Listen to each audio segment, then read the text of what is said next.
ಸದ್ಯ ಎಲ್ಲ problems ಮುಗಿಯೋ time ಬಂತು. ಆದಷ್ಟು ಬೇಗ ಯುಕ್ತಾನು ಗಂಡನ ಮನೆಗೆ ಹೋಗ್ತಾಳೆ. ಇನ್ನೇನ್ ಶ್ರುತಿ ಅಕ್ಕನ ಮದ್ವೆನೂ ಆಗೋಗುತ್ತೆ. ಯುಕ್ತ ಒಬ್ಳು ಗಂಡನ ಮನೆಗೆ ಹೋದ್ರೆ ಯುವ ಪ್ರಾಬ್ಲಮ್ ಸಾಲ್ವ್, ಪೃಥ್ವಿ ಪ್ರಾಬ್ಲಮ್ ಸಾಲ್ವ್, ಎಲ್ರೂ ಫುಲ್ ಹ್ಯಾಪಿ. ಹ್ಯಾಪಿನಾ? ಏನು ಹ್ಯಾಪಿನೇ? ಹಾ, ನಿಮ್ಮೆಲ್ರ ಖುಷಿಗೆ ಪಾಪ ಆ ಹುಡುಗನ ಬಾಳ್ಗೆ ಬೆಂಕಿ ಇಡ್ತಿದ್ದೀರಾ? ಪಾಪ ಅವನಿಗೆ ಮದ್ವೆ ಇಷ್ಟ ಇದೆಯೋ ಇಲ್ವೋ? ಅಕಸ್ಮಾತ್ ಆ ಹುಡುಗ ಬೇರೆ ಯಾರನ್ನಾದ್ರೂ ಪ್ರೀತಿ ಮಾಡಿದ್ದಿದ್ರೆ? ಅಯ್ಯೋ ದೇವ್ರೆ, ಬಿರಿಯಾನಿ ತಿನ್ನಕ್ಕೋಸ್ಕರ ಕೋಳಿ ಕುಯ್ದ್ರು ಅನ್ನೋಂಗೆ ಆ ಶೀಲಾನ ಆಸೆಗೆ ಆ ಹುಡುಗನ ಬಾಳನ್ನ ಮಟಾಶ್ ಮಾಡ್ತಿದ್ದೀರಾ? ಹೌದು ಪಾಪ, ನಮ್ಮ ಲೈಫ್ ಚೆನ್ನಾಗಿರ್ಲಿ ಅಂತ ಎಷ್ಟು ಲೈಫ್ ಹಾಳು ಮಾಡಬೇಕಾ? ಅವನು ನನಗೆ ಒಳ್ಳೆ ಫ್ರೆಂಡು.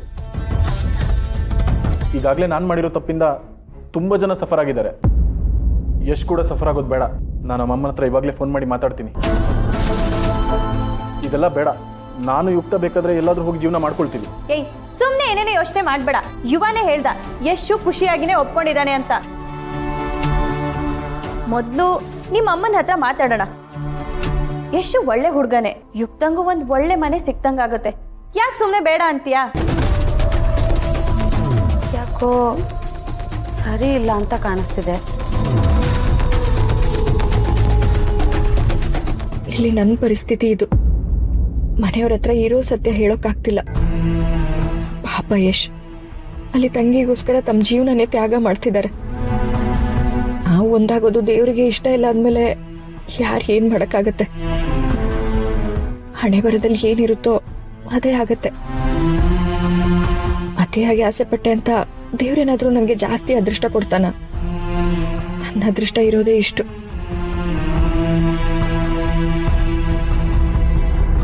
ಯಾಕಕ್ಕ, ಏನಾಯ್ತು? ಅಪ್ಪ ಅಮ್ಮ ಇನ್ನೇನ್ ಬರ್ತಾರೆ, ಅನ್ನಕ್ಕಿಡ್ತೀನಿ, ಲೇಟ್ ಆಗತ್ತೆ. ಯಾಕೋ ಒಂದೆರಡು ದಿನದಿಂದ ಶ್ರುತಿ ಸಪ್ಪಗಿದ್ದಾಳಲ್ಲ, ಯಾಕೆ? ಮದ್ವೆ ಆಗಿ ನಮ್ಮನ್ನೆಲ್ಲ ಬಿಟ್ಟು ಹೋಗ್ತೀನಿ ಅಂತ ಬೇಜಾರ ಅವಳಿಗೆ. ಸ್ವಲ್ಪ ದಿನ ಅವಳೇ ಸರಿ ಹೋಗ್ತಾಳೆ. ಏನು ತೊಂದರೆ ಆಗ್ದಂಗೆ ನಾವ್ ಅನ್ಕೊಂಡಂಗಾದ್ರೆ ಅಷ್ಟೇ ಸಾಕು. ಯುಕ್ತ, ನೀನ್ ಎಷ್ಟು ಅದೃಷ್ಟವಂತೆ ಅಂತ ನಿನಗೆ ಗೊತ್ತಿಲ್ಲ. ನಿನ್ ಲೈಫ್ ಚೆನ್ನಾಗಿರ್ಲಿ ಅಂತ ನೀನ್ ಇಬ್ರು ಅಣ್ಣಂದ್ರು ಎಷ್ಟು ಕಷ್ಟ ಪಡ್ತಿದಾರ ಗೊತ್ತಾ?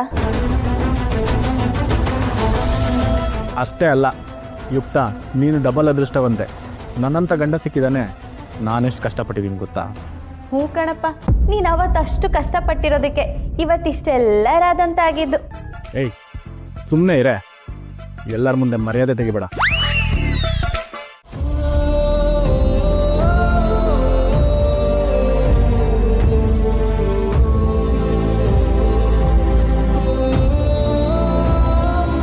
ಶ್ರುತಿ ಅಕ್ಕ, ನೀವಿನ್ನ ಮಲಗಿಲ್ವಾ? ಏನು ಮಾಡ್ತಿದ್ದೀರಾ? ಅದು ಅಪ್ಪ ಅಮ್ಮ ಇವಾಗ ಬಂದ್ರಲ್ವಾ, ಊಟ ಬಡಿಸಿ ಬಂದೆ. ನಿದ್ದೆ ಬರ್ತಿರ್ಲಿಲ್ಲ, ಅದಕ್ಕೆ ಕೂತಿದ್ದೆ. ಓ ಹೌದಾ? ನಾನು ಅಣ್ಣನ ಹತ್ರ ಮಾತಾಡಿರಲಿಲ್ಲ, ಅವನಿಗೆ ಕಾಲ್ ಮಾಡಿ ಮಾತಾಡೋಣ ಅಂತ ಬಂದೆ. ಹೌದು, ನೀವು ನಮ್ಮ ಎರಡನೇ ಅಣ್ಣನ ಮೀಟ್ ಮಾಡಿದ್ದೀರಾ? ಆ್ಯಕ್ಚುಲಿ ನೀವು ನೋಡಿದ್ದೀರಾ, ಅದೇ ಫೋಟೋ ಶೂಟ್ ಮಾಡಿದ್ರಲ್ಲ ಅವರೇ, ಯಶ್ ಅಂತ.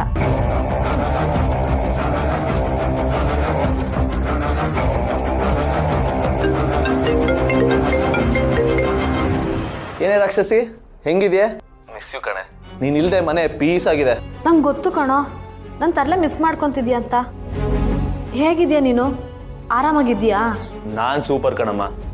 ಅದಿರ್ಲಿ, ಹೇಗಿದೆ ಮ್ಯಾರೇಜ್ ಲೈಫು? ಆ ರಾಸ್ಕಲ್ಲು ನನ್ಗೂ ಒಂದ್ ಮಾತು ಹೇಳಿಲ್ಲ ನೋಡು. ಹೆಸ್ರಿಗೆ ಮಾತ್ರ ಫ್ರೆಂಡು ಅಂತಾನೆ. ನನ್ನ ತಂಗಿನೇ ಪಡಾಯಿಸ್ಕೊಂಡ್ಬಿಟ್ಟಿದ್ದಾನೆ. ಎಲ್ಲ ಸೂಪರ್ ಆಗಿದ್ದಾರೆ ಕಣೋ. ಸದ್ಯಕ್ಕೆ ಪೃಥ್ವಿಯವ್ರ ದೊಡ್ಡಮ್ಮನ ಮನೇಲಿ ಇದ್ದೀವಿ. ನನಗೋಸ್ಕರ ನೀನು ಇಷ್ಟು ದೊಡ್ಡ ತ್ಯಾಗ ಮಾಡ್ತಿದ್ಯಾ?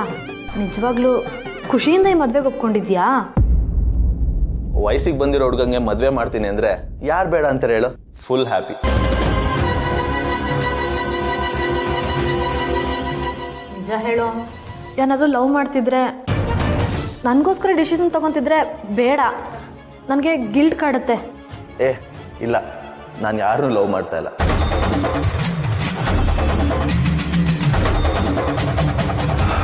ಪಕ್ಕಾನಾ? ನೀನು ಯಾರನ್ನೂ ಲವ್ ಮಾಡಿಲ್ವಾ?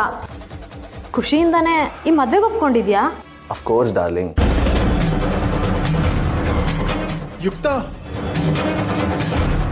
ಅಣ್ಣ ಒಂದು ನಿಮಿಷ ಬಂದೆ, ಪೃಥ್ವಿಯವ್ರು ಕೂಗ್ತಾ ಇದ್ದಾರೆ. ಒಂದು ನಿಮಿಷ ಫೋನಲ್ಲಿಟ್ಟಿರ್ತೀನಿ. ಹಲೋ, ಶ್ರುತಿ ಅವರೇ, ನಿಮ್ಮ ಮನಸ್ಸಿನ ಮಾತು ಬೇರೆ ಯಾರಿಗೆ ಅರ್ಥ ಆಗುತ್ತೋ ಬಿಡುತ್ತೋ ಗೊತ್ತಿಲ್ಲ, ಆದರೆ ನನಗಂತೂ ಅರ್ಥ ಆಗುತ್ತೆ. ಮನಸ್ಸಲ್ಲಿ ಅಷ್ಟೊಂದೆಲ್ಲ ದುಃಖ ಇಟ್ಕೊಂಡು ಮುಚ್ಚಿಡ್ಕೊಂಡು ಸುಳ್ಳು ಹೇಳ್ತಿದ್ದೀರಾ. ನಾನು ಏನು ಮಾಡಲಿ ಶ್ರುತಿ ಅವರೇ? ಅಣ್ಣ ಬಂದು ನಂಗೆ ವಿಷಯ ಹೇಳಿದಾಗ ನಂಗೆ ಏನು ಮಾಡ್ಬೇಕಂತಾನೆ ಗೊತ್ತಾಗ್ಲಿಲ್ಲ. ಅದರಲ್ಲೂ ಅವ್ನ ರಿಕ್ವೆಸ್ಟ್ ಅಂದಾಗ ಅವ್ನಿಗಿಲ್ಲ ಅನ್ನಕ್ಕೆ ನನ್ನ ಮನಸ್ಸು ಒಪ್ಪಲಿಲ್ಲ. ನನ್ನ ತಂಗಿ ಜೀವನದ ಪ್ರಶ್ನೆ, ನಾನು ಒಪ್ಕೊಳ್ಳೇಬೇಕಾಯ್ತು. ದೇವ್ರಿಗೆ ನಮ್ಮಿಬ್ರನ್ನ ಸೇರಿಸೋದು ಇಷ್ಟ ಇಲ್ಲ ಅಂದರೆ ಯಾರ ತಾನೇ ಏನು ಮಾಡೋಕ್ಕಾಗತ್ತೆ? ನನಗೂ ನಮ್ಮಿಬ್ರ ಖುಷಿ ಮುಂದೆ ಯಾವುದೋ ದೊಡ್ಡದಾಗಿ ಕಾಣಿಸ್ಲಿಲ್ಲ. ನನ್ನ ಬದುಕಲ್ಲಿ ಪ್ರೀತಿ ಸ್ವಲ್ಪ ದಿನಕ್ಕಂತ ಮಾತ್ರ ಬರೆದಿತ್ತು. ನಿಮ್ಮ ಪ್ರೀತಿ ಸಿಕ್ತು, ಥ್ಯಾಂಕ್ಸ್.